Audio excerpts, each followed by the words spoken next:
everyone, welcome back to my channel. If you're new here, don't forget to subscribe and hit the notification bell if you truly like my content, that is. So this is another version of biryani for you. It's a one pot biryani, so you don't have to dirty any utensils except for that one pot. So I've been using this biryani recipe for a long time, and if you're interested in this, stay tuned.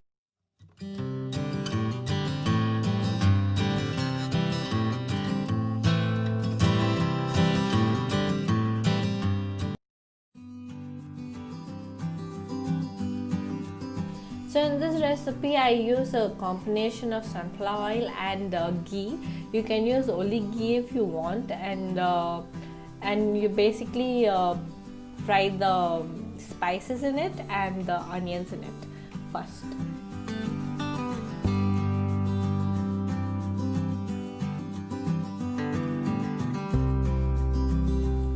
So you basically fry and wait for the onions to get translucent and soft. And once you achieve that, you know that it's cooked.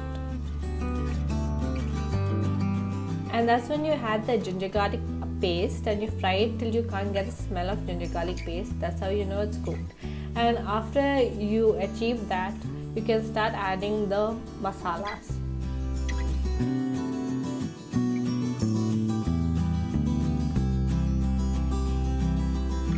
So these are the basic masalas that I use.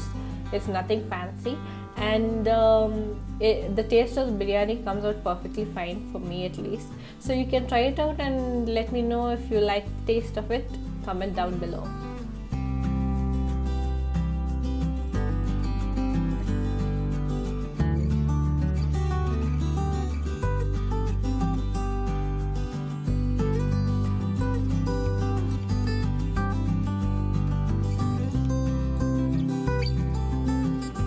Then all you have to do is fry your masala together and ensure that it doesn't get burnt.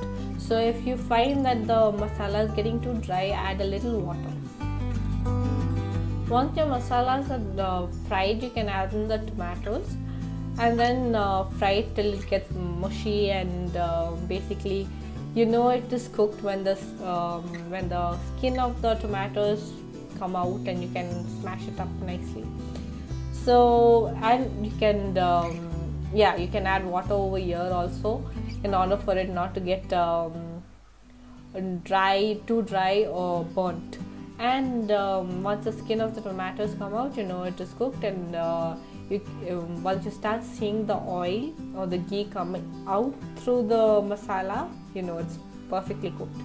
So that's what you have to look for. These are the little tips.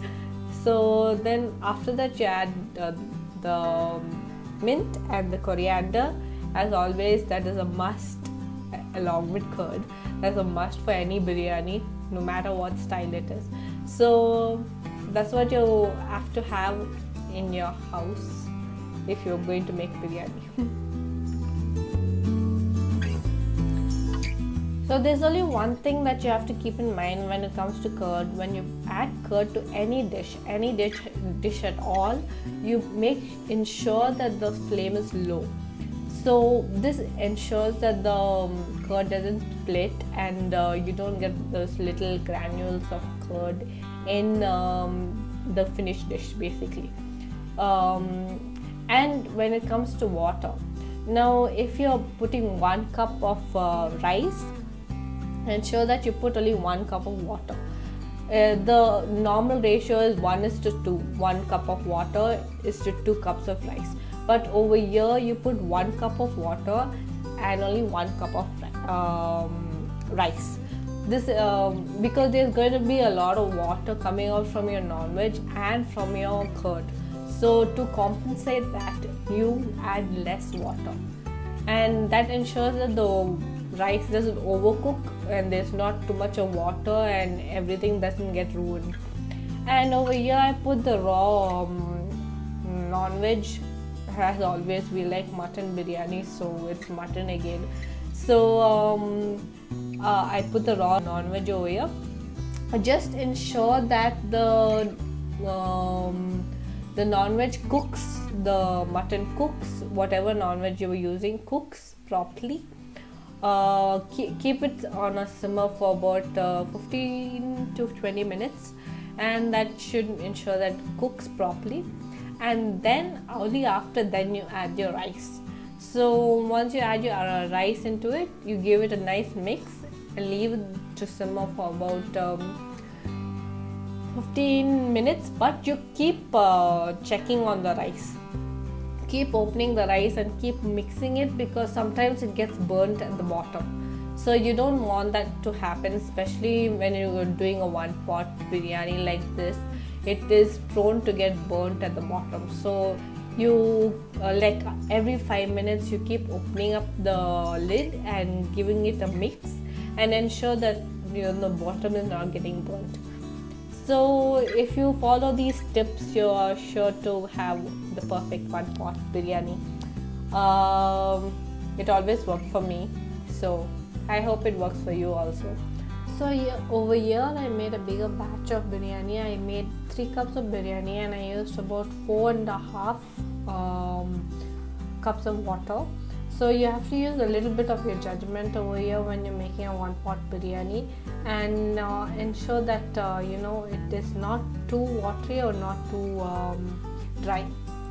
Also keep the flame on medium while you're cooking the rice especially, and even the mutton you can put the flame on medium, and cook it about for 15 to 20 minutes. Just keep opening it and stirring it, and then you'll come to know whether the rice is cooked perfectly.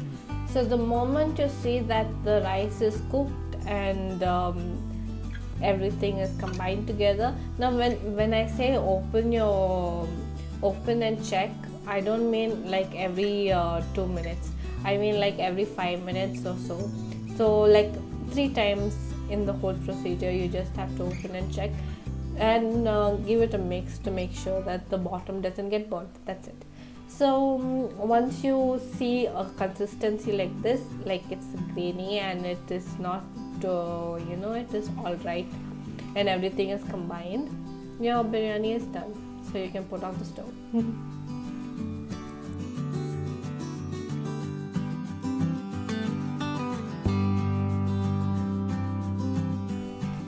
Also, don't be harsh while you're making, while you're checking on your biryani. Don't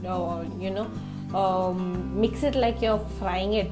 Just go around the sides as I showed you in the end. Go around the sides and look underneath if it is cooked, and if it's getting burnt, that is.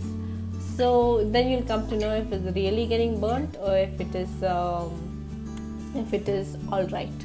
So that's what I meant by checking, and if you follow these tips, you're sure to come out with a biryani looking like this. I'll put on the recipe in the description below, so don't forget to check it out.